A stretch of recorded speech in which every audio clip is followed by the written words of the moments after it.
আসসালামু আলাইকুম। জানিয়ে দেব এই মুহূর্তে হাতে পাওয়া সর্বশেষ ভয়ঙ্কর কিছু আন্তর্জাতিক আপডেট বাংলা সংবাদ। শুরুতেই থাকছে সংবাদ শিরোনাম। যুদ্ধে ঘণ্টায় পাকিস্তানের চেয়ে ভারতের ক্ষতি 20 গুণ বেশি। জানিয়ে দেব সিরিয়ার হামলা, ইসরায়েলের বিমানকে আটক দিল তুরস্ক। এরপর রয়েছে যুদ্ধে ভারতের ক্ষতি 83 বিলিয়ন, পাকিস্তানের কত। সর্বশেষ থাকছে গাজায় ব্যাপক বোমাবর্ষণ, নিহত আরও 23। এখন শুনছিলেন সংবাদ শিরোনাম, এবার বিস্তারিত। প্রিয় দর্শক, আপনি যদি এই চ্যানেলে নতুন হয়ে থাকেন, ভিডিওটি দেখতে দেখতে চ্যানেলটি সাবস্ক্রাইব করে আমাদের সাথেই থাকুন। যুদ্ধে ঘণ্টায় পাকিস্তানের চেয়ে ভারতের ক্ষতি 20 গুণ বেশি। ভারত ও পাকিস্তানের মধ্যে সাম্প্রতিক উত্তেজনা ভয়াবহ এবং বহুমাত্রিক এক সংঘর্ষের রূপ নেয়। মাত্র 87 ঘণ্টায় এই যুদ্ধে দুই দেশেই বিপুল সামরিক, কৌশলগত এবং মানবিক ক্ষয়ক্ষতির মুখে পড়েছে। ভারত 7 মে রাতে 1:05 আকস্মিকভাবে পাকিস্তানে হামলা শুরু করে, যার কোড নেম ছিল অপারেশন সিঁদুর। নয়াদিল্লির দাবি, ভারত নিয়ন্ত্রিত কাশ্মীরের পেহেলগামে সন্ত্রাসী হামলার প্রতিশোধ নিতেই তারা এই হামলা চালিয়েছে। পাকিস্তানের মূল ভূখণ্ড আজাদ কাশ্মীর চালানো এই অভিযানে অংশ নেয় অত্যাধুনিক রাফেল যুদ্ধবিমান, যেগুলো থেকে ছোড়া হয় স্টর্ম শ্যাডো মিসাইল এবং হ্যামার বোমা। ভারতের লক্ষ্য ছিল পাকিস্তানের অভ্যন্তরে 9টি সামরিক সমর্থিত বেসামরিক অবকাঠামো, যার মধ্যে ছিল সন্দেহভাজন ঘাঁটি, যোগাযোগ কেন্দ্র এবং সরবরাহ চেইনের অংশ। একই সঙ্গে ভারতের ড্রোন হামলা ও নজরদারির মাধ্যমে পাকিস্তানের আকাশ প্রতিরক্ষা ব্যবস্থার প্রতিক্রিয়ায় যাচাই করার চেষ্টা করে। ভারতের হামলার জবাবে পাকিস্তান খুব দ্রুত প্রতিরোধ গড়ে তোলে, আকাশপথে J-10C যুদ্ধবিমান মোতায়েন করে এবং কোরাল ইলেকট্রনিক জ্যামিং সিস্টেম ব্যবহার করে ভারতের বিমান ও ড্রোনকে বাধা দেয়। পাকিস্তানের দাবি অনুযায়ী তারা 3টি রাফেল যুদ্ধবিমান ভূপাতিত করে এবং 12টি ভারতীয় ড্রোন ধ্বংস করে ইলেকট্রনিক ও ক্ষেপণাস্ত্র প্রতিরক্ষার ব্যবস্থার মাধ্যমে। পাকিস্তানি সংবাদ মাধ্যম দ্য নিউজ ইন্টারন্যাশনাল খবরে বলা হয়, যদিও সংঘর্ষ ছিল স্বল্পমেয়াদী, তবে এর অর্থনৈতিক অভিঘাত ছিল গভীর ও ব্যাপক। কারণ এই যুদ্ধে শুধু আকাশে হয়নি, সবচেয়ে বড় ধাক্কা এসেছে অর্থনৈতিক ক্ষেত্রে। মাত্র 87 ঘন্টার 25 মিনিটের এই সংঘাতে ভারতের অর্থনৈতিক ক্ষতির পরিমাণ প্রায় $83 বিলিয়ন, যা পাকিস্তানের তুলনায় 20 গুণেরও বেশি। প্রতিবেদন মতে, উত্তর ভারতের আকাশসীমা বন্ধ থাকায় প্রতিদিন $8 মিলিয়ন ক্ষতি হয়েছে বিমান চলাচলে। IPL বন্ধ হয়, আর্থিক ক্ষতি হয় $50 মিলিয়ন। সাময়িক ব্যয়ে যোগ হয় আরও $100 মিলিয়ন। যুদ্ধবিমান হারিয়ে ক্ষতি হয় $400 মিলিয়ন। লজিস্টিক ও বাণিজ্যিক খাতে ক্ষতির পরিমাণ দাঁড়িয়েছে $2 বিলিয়ন। অন্যদিকে পাকিস্তানের মোট ক্ষতির পরিমাণ আনুমানিক $4 বিলিয়ন। করাচি শেয়ার বাজারের সূচক পড়ে গিয়ে ক্ষতি হয় $2.5 বিলিয়ন। পাকিস্তানি সুপার লিগ বন্ধ থাকায় ক্ষতি হয় $10 মিলিয়ন। আকাশসীমা বন্ধ থাকায় ক্ষতি হয়েছে $20 মিলিয়ন। আর সামরিক খাতে প্রতিদিন $25 মিলিয়ন ব্যয়ের পাশাপাশি ড্রোন ও ক্ষেপণাস্ত্র ব্যয় হয় $300 মিলিয়ন। সিরিয়ায় হামলা, ইসরায়েলের বিমানকে আটকে দিল তুরস্ক। সিরিয়ার আকাশসীমায় অনুপ্রবেশ করা ইসরায়েলি যুদ্ধবিমানকে আটক করে দিয়েছে তুরস্ক। ইলেকট্রনিক ওয়ারফেয়ার প্রযুক্তির মাধ্যমে যুদ্ধবিমানকে মোকাবেলা করছে দেশটি। মিডল ইস্ট মনিটরের এক প্রতিবেদনে এ তথ্য জানানো হয়েছে। প্রতিবেদনে বলা হয়েছে, প্রতিহত করতে তুরস্কের যুদ্ধবিমান ইলেকট্রিক হুমকি সংকেত পাঠানো এবং জ্যামিং অপারেশন পরিচালনা করছে। মধ্যপ্রাচ্যের আঙ্কারা তেল আবিবের মধ্যে বিরোধের এই ঘটনাকে দুই দেশের মধ্যে নতুন মাত্রার সামরিক উত্তেজনা হিসেবে দেখা হচ্ছে। সাম্প্রতিক দিনগুলোতে ইসরায়েলের সিরিয়ার বিভিন্ন স্থানে, এমনকি প্রেসিডেন্সিয়াল প্যালেসের নিকটেও বিমান হামলা চালিয়েছে। তারা দাবি করছে, সিরিয়ার সরকারের নতুন বাহিনীর সঙ্গে দ্রুজ মিলিশিয়াদের সংঘর্ষের প্রেক্ষিতে ইসরায়েলের দ্রুজ সংখ্যালঘুদের রক্ষায় এসব হামলা চালাচ্ছে।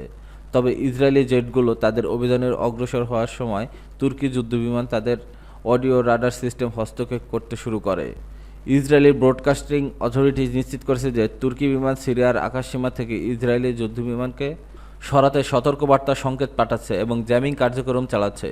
এই ঘটনা একটি বিরল তবে তাৎপর্যপূর্ণ সামরিক মেরুকরণের ইঙ্গিত দিচ্ছে, বিশেষ করে সিরিয়ার মাটি ও আকাশ নিয়ে, যেখানে ইসরায়েল ও তুরস্ক উভয়ে দীর্ঘদিন ধরে রাজনৈতিক ও কৌশলগত প্রভাব বিস্তারের চেষ্টা করছে। তুরস্কের পররাষ্ট্র মন্ত্রণালয় ইসরায়েলকে বিমান হামলা বন্ধের আহ্বান জানানোর কয়েকদিন পরে এই সামরিক পদক্ষেপ নেওয়া হয়েছে। তুরস্ক জানিয়েছে, সিরিয়ায় এই সংবেদনশীল পরিস্থিতিতে ইসরায়েলকে অবশ্যই তার বিমান হামলা বন্ধ করতে হবে, কারণ এটি সিরিয়ার ঐক্য ও আঞ্চলিক অখণ্ডতার প্রচেষ্টায় বাধার সৃষ্টি করে।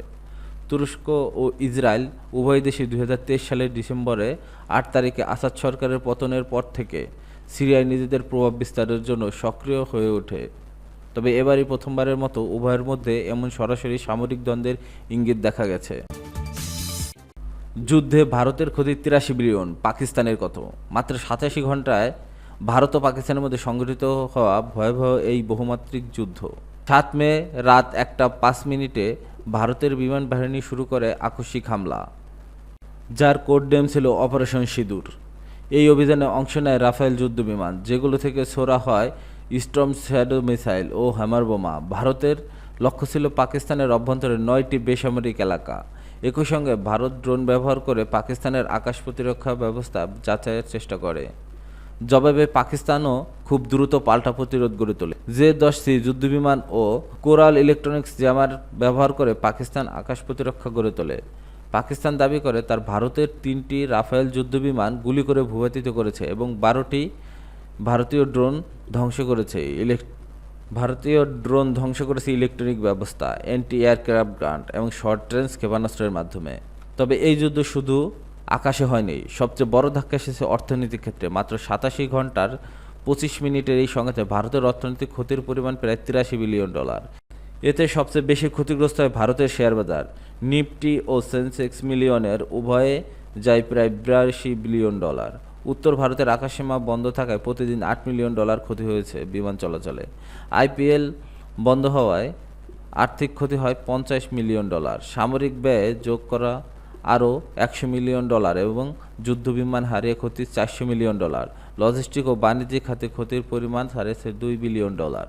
অন্যদিকে পাকিস্তানের মোট ক্ষতির পরিমাণ আনুমানিক $4 বিলিয়ন। করাচি শেয়ারবাজার সূচক পড়ে গিয়ে ক্ষতি হয় $2.5 বিলিয়ন।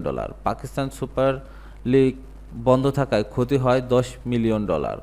আকাশসীমা বন্ধ থাকায় ক্ষতি হয়েছে $20 মিলিয়ন। আর সামরিক খাতে প্রতিদিন $25 মিলিয়ন ব্যয় হয়েছে। পাশাপাশি ড্রোন ও ক্ষেপণাস্ত্রের ব্যয় $300 মিলিয়ন। এই যুদ্ধে দেখিয়ে দিয়েছে আধুনিক যুদ্ধ মানে শুধু বোমা, ট্যাঙ্ক আর যুদ্ধবিমান নয়। এখন যুদ্ধ মানেই শেয়ার বাজারের ধস, বিনিয়োগকারীদের আস্থা হারানো, বৈদেশিক বিনিয়োগের স্থবিরতা এবং সাধারণ মানুষের অর্থনৈতিক দুর্দশা। ঘন্টায় $1 বিলিয়ন ক্ষতি। এটি প্রমাণ করে সীমিত সময়েও সংঘর্ষের দুই দেশের অর্থনীতি কতটা ঝাঁকুনি দিতে পারে। বিশ্লেষকদের মতে যুদ্ধের আসল শক্তি এখন আর শুধু সামরিক নয়, বরং অর্থ, প্রযুক্তি ও মনস্তত্ত্বের উপর নির্ভরশীল। এই সংঘর্ষের মূল বার্তা প্রতিরোধী প্রকৃত কৌশল। গাজায় ব্যাপক বোমাবর্ষণ, নিহত আরও 23। ফিলিস্তিনের গাজার উপত্যকায় ইসরায়েলি হামলায় কমপক্ষে 23 জন নিহত হয়েছে, এদের মধ্যে বেশ কয়েকজন শিশু রয়েছে।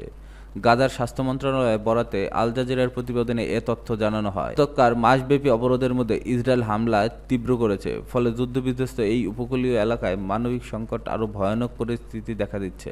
গাজার স্বাস্থ্য মন্ত্রণালয়ের জন্য 24 ঘন্টায় গাজা উপত্যকায় ইসরায়েলি হামলায় কমপক্ষে 23 জন ফিলিস্তিনি নিহত এবং 124 জন আহত হয়েছে। আহতদের অনেকেই অবস্থা আশঙ্কাজনক হওয়ার মৃতের সংখ্যা বাড়তে পারে। তথ্য অনুযায়ী শনিবার 10 মে সন্ধ্যায় দের আল বাহার কেন্দ্রীয় গাজা উপত্যকায় একটি তাঁবুতে আশ্রয় নেওয়া পরিবারের উপর ইসরায়েলি বিমান হামলায় 4 জন ফিলিস্তিনি নিহত এবং আরও কয়েকজন আহত হয়েছে। সকালে গাজা শহরের সাবরাপাড়ায় হামলায় তুলাইবা পরিবারের 5 সদস্য নিহত হয়েছে। পরিবারের সদস্য ওমর আবু আল কাজ AFP সংবাদ স্থানকে বলেন, 3 শিশু, তাদের মা এবং তার স্বামী তাঁবুতে ঘুমাচ্ছিলেন। ইসরায়েলি দখলদার বাহিনী বিমান তাদের উপর আচমকা বোমা ফেলে। শিশুদের